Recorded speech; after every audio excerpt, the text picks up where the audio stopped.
Comfortable work boots and what actually makes a comfortable work boots. Hi guys, it's Kent here, the podiatrist from docpods and Ergonx, and today we're answering a question that's what actually makes my work boots comfortable or uncomfortable. And it's a great question because when we know what makes the boots uncomfortable, it means we can choose the right work boot to support and cushion our feet during the workday, and we get less aches and pains and spend less time off work due to overuse or just foot pain.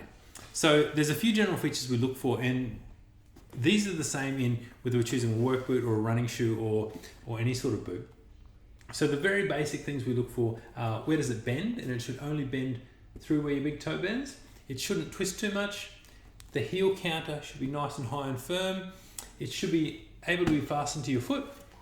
It should have a solid shock absorbing midsole. That's the midsole through here. It just helps take some shock away from the feet and knees. And it should have a nice insole to support the feet.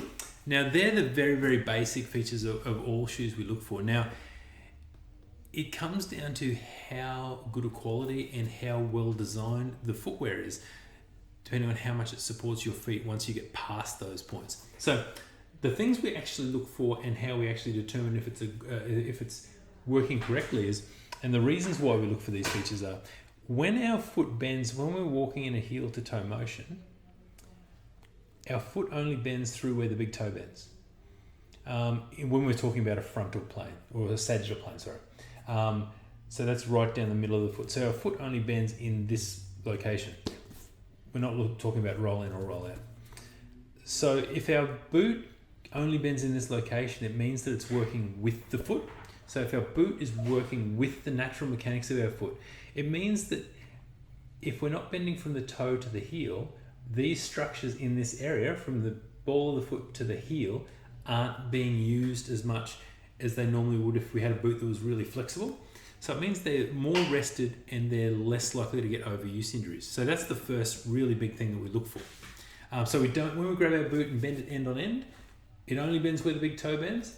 And we don't want it to bend through the middle of the foot, because if it bends through this area, it will strain the midfoot, the plantar fascia, the joints and ligaments and muscles of the midfoot, and even the joints and muscles of the shins that try and hold the foot up.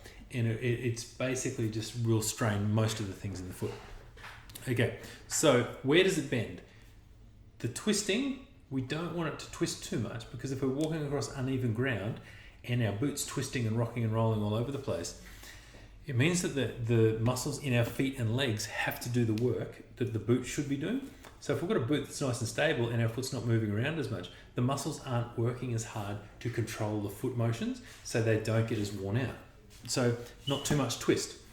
The solid shock absorbing midsole, so if we have a look here, this one's got, it's the same color, so it's a little bit difficult to see in the camera. But if you see here, if we dig my finger in here, the midsole there is a lot softer than the outsole. So I've got this hard wearing non-slip outsole, but we've also got this midsole that's shock absorbing. So what happens when we walk in a heel to toe motion, when we heel strike, there's most of the force going through the heel. It can be up to 4 times your body weight going through the heel at heel stroke. So what we try and do is we try and cushion as much of this force so it doesn't transmit up into the feet and legs, and that deloads the muscles of the legs.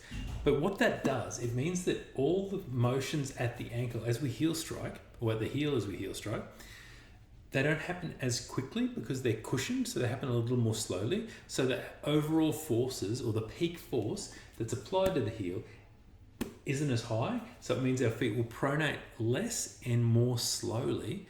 So there'll be less force and less strain on the muscles of the feet and legs. So that's another reason why the shock absorbing midsole is fantastic. It also makes the foot feel more comfortable to be on a softer footbed.